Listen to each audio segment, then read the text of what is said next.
I was at a tech summit in Tokyo recently, standing near one of those flashy booths where everyone was crowding around to see the latest human-like AI assistant. You know the type. It tells jokes, writes poetry, and looks incredibly polished. In the corner, there was this older Japanese official from MEDI, that's the Ministry of Economy, Trade, and Industry, just standing there with a tablet looking remarkably unfazed by the spectacle. When I asked him if he felt Japan was falling behind the US and China in the AI race, he didn't look worried at all. In fact, he gave me this small, almost clinical smile and showed me a video on his screen. It wasn't a chatbot. It was a grainy, high-contrast feed of an autonomous haul truck navigating a dusty, sun-scorched open-pit mine in Kazakhstan. No flashy graphics, no personality, just a piece of smart mining software identifying mineral veins with surgical precision. He told me, with a strange kind of pride, that this specific AI capable of increasing extraction yields by 15% was the centerpiece of a new partnership to secure Japan's uranium and rare earth supply for the next decade. To him, the race for general AI was a noisy, expensive distraction. He called their vertical AI a form of high-value hard currency. But here's where it got interesting. I mentioned that some critics in the room were calling Japan's tech narrow or lagging, the old Galapagos insult. His expression didn't change, but his tone sharpened. He looked around the room at all the glowing screens and said, "They're building minds that can write poems about the future. We are building the tools that ensure there's a physical future to write about." That moment of cold, bureaucratic clarity really hit me. While the rest of the world is obsessed with teaching AI to think like humans, Japan has quietly pivoted.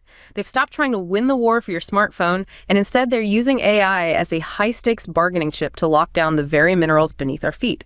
It's a move that looks like a retreat, but is actually a masterclass in a new kind of defensive realism. Okay, so for our deep dive today, we're going to unpack exactly that, this idea of defensive realism, why Japan is consciously stepping away from the big, flashy general AI race, and how they're using this very specialized, very niche technology as a foreign policy tool. It's a fascinating strategy. It's really about turning what everyone considered a historical weakness into their biggest strength. And you have to start with that insult you mentioned, the Galapagos idea. Right, the Galapagos syndrome. For years, that's been thrown at Japanese industry. Yeah. What does it actually mean? It's not just about products that fail, is it? No, not at all. It's more fundamental than that. The name is a direct analogy. You have to think back to Darwin in the Galapagos Islands. Okay, isolated evolution. Exactly. The plants and animals there, they evolved in complete isolation from the mainland. So they became perfectly, brilliantly adapted to their one specific island. But they were totally incompatible with the broader ecosystem. And in business, that means a product that's perfect for the Japanese market. But fails everywhere else. It's this pattern of hyper-focusing on the unique and sometimes quirky demands of the local market, which leads to these incredibly sophisticated products that just cannot succeed on a global scale. It's almost a paradox. Extreme sophistication leading to commercial failure. I think the classic example, the one that really put the term on the map, was in telecom. Oh, absolutely. The Japanese 3G mobile phones, the so-called Gara phone, I mean, these things were years ahead of their time locally. They had mobile payments, amazing cameras, high-speed internet, features the rest of the world wouldn't see for years. But they were built on their own unique network standard. Totally unique. So you had this incredible piece of technology that was essentially a brick the moment you left Japan. They were this wonderfully evolved but totally divergent species of phone. And, they completely missed the global smartphone boom because of it. And it wasn't just phones. You see this pattern pop up in some surprising places. If you've ever traveled to Japan and tried to get cash out. You've experienced it firsthand, the ATMs. The vast majority of them, for decades, simply would not accept foreign bank cards. You'd have to hunt down one of the few machines in a post office or a 7-Eleven. It's a system perfectly optimized for local banking, but a huge wall for international visitors. And then there are the Kai cars, those tiny little cars. Right, the light cars. Their engines are capped at 660 cc. And they only really exist because of a very specific set of domestic tax advantages and insurance breaks. So they're perfect for navigating Tokyo's narrow streets. Perfect. Companies like Suzuki and Honda still make a ton of them, but there's just no export market for a car designed around a domestic tax code. So historically, the Galapagos logic meant you had this amazing tech, but it led to, well, failure on the global stage. Okay, so this is where the big pivot happens. Japan is facing this massive global race for general AI. And it seems like they looked at this old weakness, this Galapagos logic, and decided to weaponize it. That's a great way to put it. They made a very cold, a very pragmatic calculation. To compete head-to-head on foundational AI models, these huge large language models, you need a few things they just don't have on the same scale as the US or China. You mean computational power, money? Immense computational scale, yes. But also vast, clean data lakes and just astronomical amounts of capital. The whole game favors these digital superpowers. Japan realized it couldn't win that race without basically bankrupting itself. So instead of trying to build an AI that can write a perfect poem, They've opted for what you could call pragmatic abandonment. They are focusing all their resources on achieving cemented irreplaceability in areas crucial for industrial survival. They're choosing a smaller, deeper, but much more defensible playing field. and this isn't just a business strategy anymore, it's been elevated to a full-blown foreign policy doctrine. We get this great anecdote about a software architect named Kenji. Right. And he wasn't working on a chatbot. He was developing a highly specialized AI. I mean, incredibly niche, to detect microscopic structural weaknesses in deep sea and deep earth drilling bits. Okay, let's just pause on that for a second. An AI that finds tiny cracks in drill bits, that is about as far from a consumer-facing chatbot as you can get. But think about it. For a landlocked country in Central Asia, whose entire economy might depend on extracting copper or rare earth minerals, a drilling failure is catastrophic. It's incredibly expensive. That little piece of AI is worth its weight in gold. Literally. So this is the new philosophy. Japan is building what they call an identity fortress. They're doubling down on their core strength as this civilizational island of precision manufacturing and what's called operational technology, or OT. And by doing that, they're insulating themselves from the really volatile geopolitics of digital platforms. They're choosing the security of guaranteed resource channels, what they call order over supremacy, over the very risky, very expensive pursuit of being a top-tier digital power. I have to push back on that a little, though. When you say strategic abandonment, it sounds a bit like surrender. And we know that major Japanese corporations, SoftBank, for example, are still investing billions in general AI and global platforms. So is this pivot really universal, or is it more of a government-led defensive posture? That's a crucial point. It's not a complete economy-wide surrender. It's a reprioritization, driven heavily by the government, by media. They're directing national capital and policy toward these industrial applications where Japan already holds a massive competitive advantage in hardware and operational know-how. So the private sector can still play the global game, but the national strategy is focused elsewhere. Exactly. The national strategy sees GenAI as a useful tool for the industrial base, not as the main product to be exported. The point is, they stopped trying to win this abstract war for digital hearts and minds and started using their tech to win the very real war for physical security. A realization that the real hard currency isn't just a platform with a billion users. It's the physical stuff, the uranium, the copper, the rare earths that make those platforms possible. And that leads us straight into the very different philosophies of AI development. In Silicon Valley, the mantra has always been move fast and break things. Which is fine if you're building a social media app. A crash is an inconvenience. Maybe you lose some ad revenue. The risks are mostly digital. But for industrial AI, the kind Japan is building on its OT legacy, from companies like Hitachi or Mitsubishi, the philosophy is the complete opposite. It has to be move fast and break nothing. The stakes are just on a different planet. Completely. When your AI is managing a nation's power grid or controlling a chemical plant or steering a 200-ton autonomous haul truck in a mine, failure isn't a bug report. It's a physical disaster. It's environmental damage, catastrophic financial loss, and it can even be a national security threat. And that high-stakes environment creates a set of really unique, really rigorous demands that most general-purpose AI just isn't built to handle. We should probably break this down. It has to start with the data itself, right? Yes. Yes. The big LLMs are trained on these massive, relatively clean data lakes. The entire internet, digitized books, millions of images. Industrial settings are the opposite. The AI has to work with small and heterogeneous data. What does that mean in practice? It means the data is sparse, it's noisy, it's incredibly varied. You might have unstructured maintenance logs handwritten by an engineer mixed with time series data from a 30-year-old sensor, mixed with inventory records. The AI has to make a critical decision based on these messy, fragmented, complex inputs. Which means it needs to understand the context. And that brings up the next point. Deep domain knowledge. This is where Japan's legacy in manufacturing is such a huge advantage. You can't just throw a generic AI at a power plant. You need to embed decades of hands-on, specialized engineering expertise into the model itself.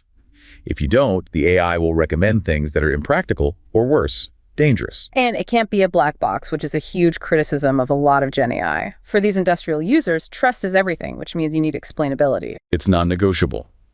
The software has to be able to provide what you could call digital breadcrumbs. It needs to show its work. An engineer needs to see why the AI is recommending shutting down a turbine. Is it a vibration anomaly? A temperature spike? Without that explainability, you'll never get the buy-in from the people on the ground who are ultimately responsible. And beyond that, the model has to obey the laws of the real world. Exactly. Alignment with physical and engineering constraints. An AI can't suggest an optimization that violates the laws of thermodynamics or exceeds the material stress limits of a steel beam. Human engineers know this stuff intuitively. Teaching these hard, non-negotiable constraints to an AI model is a massive challenge, and it's something industrial systems have to get right from day one. Finally, these are huge interconnected operations. You're not just optimizing one machine in isolation. This requires what the industry calls modeling a system of systems. Right. It's a bit of an academic term, but think of it like this. Japan isn't just selling an AI that monitors one piece of equipment.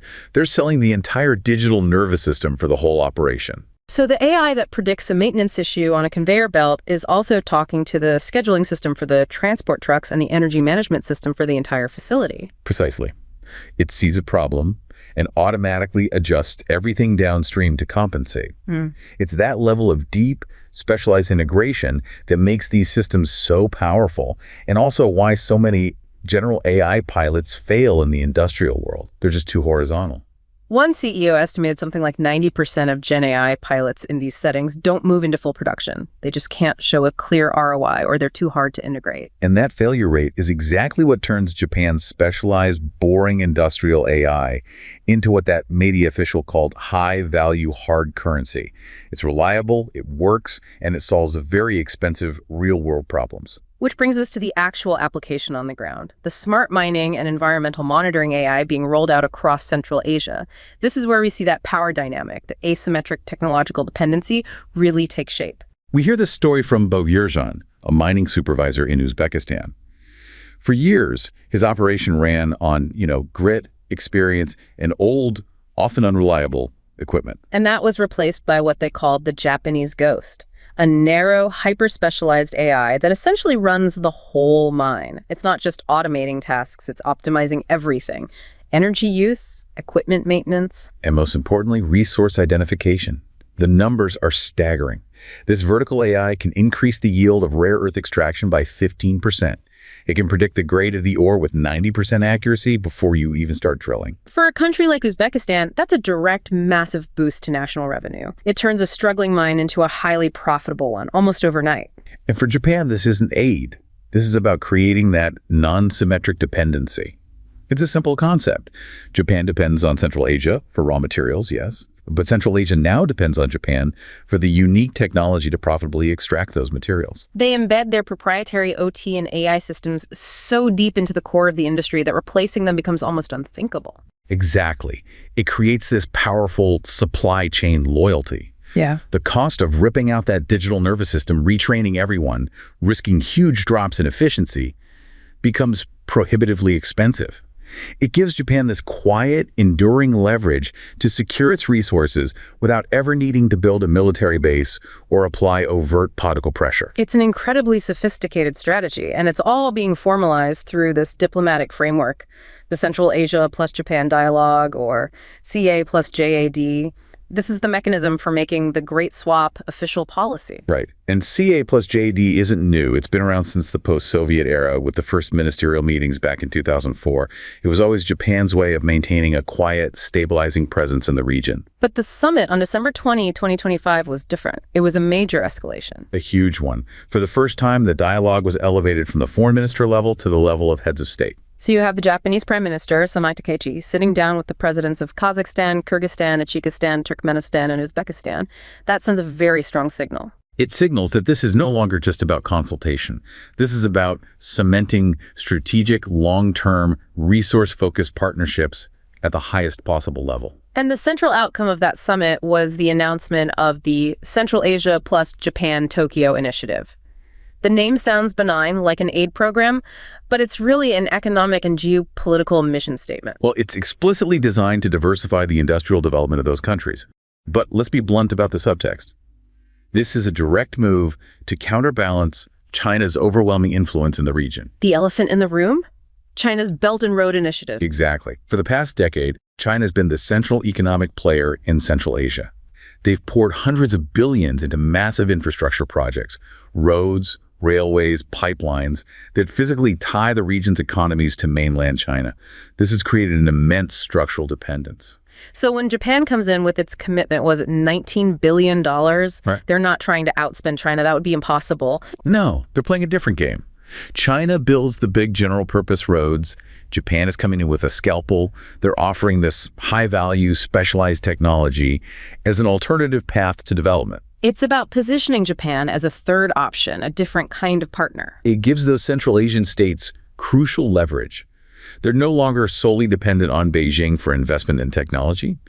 This is especially important now that China has shown it's willing to use its dominance in rare earths as a geopolitical weapon, restricting exports when it wants to. Which sets the stage for the core transaction, what we're calling the Great Swap. This is perfectly captured in the anecdote about Alina, a logistics coordinator in Kazakhstan. She describes Japan showing up not with vague promises, but with a very specific solution to a very expensive problem she had. How to refine complex ore without generating massive amounts of costly waste. And the industrial AI they offered cut that refinement waste by 40%, a 40% reduction. I mean, that's transformative. It's an immediate impact on efficiency, on environmental compliance, and on the bottom line. In exchange for that precise, high-value technology, Japan secures a priority lane for the minerals that are produced. That's defensive realism in a nutshell. You trade your unique know-how for guaranteed access to physical resources. Let's get specific about those resources, because this isn't just about general commodities. The targets are highly strategic. They're targeting the absolute foundations of a modern industrial economy. First and foremost, uranium from Kazakhstan, which is the world's largest producer. This is essential for Japan's nuclear energy resilience, a cornerstone of their national energy strategy. Then you have gold and copper from Uzbekistan, crucial for electronics and manufacturing. And of course, a whole range of rare earth elements from across the region. This is all about diversifying their supply chain so they are never again overly reliant on a single source, especially China. And the scale of this commitment, that 3 trillion yen, or about $19 billion over 5 years, shows how serious they are. It's a huge number, but it's also very targeted. Japan isn't trying to build every road. They're focusing on high leverage points, digitalization, specific industrial upgrades, and removing logistical bottlenecks. It's about maximizing the efficiency of the very industries that will supply Japan with what it needs. The agreements also made a point of committing to safe, secure, and trustworthy AI. That seems like a very deliberate choice of words. It absolutely is. It aligns Japan's move fast and break nothing philosophy with the goals of those Central Asian countries.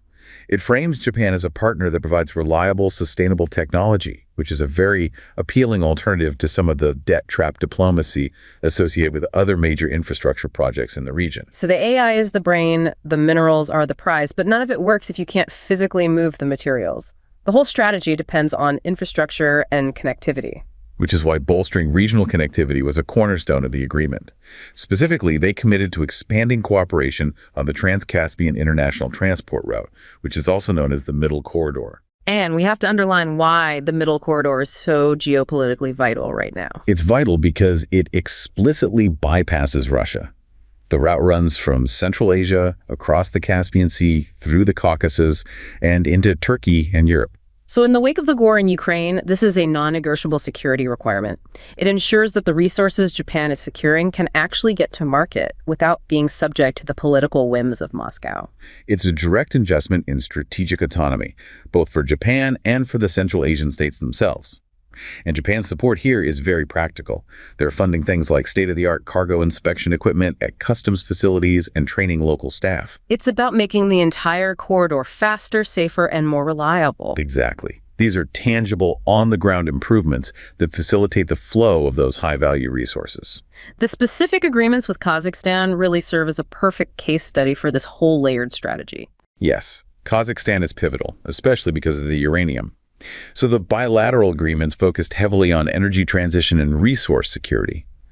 They're cooperating on moving toward carbon neutrality, using Japanese tech in solar, wind, hydrogen, and something called CCUS. Let's define CCUS. It stands for carbon capture, utilization, and storage. It's the process of capturing CO2 emissions from industrial sources before they hit the atmosphere.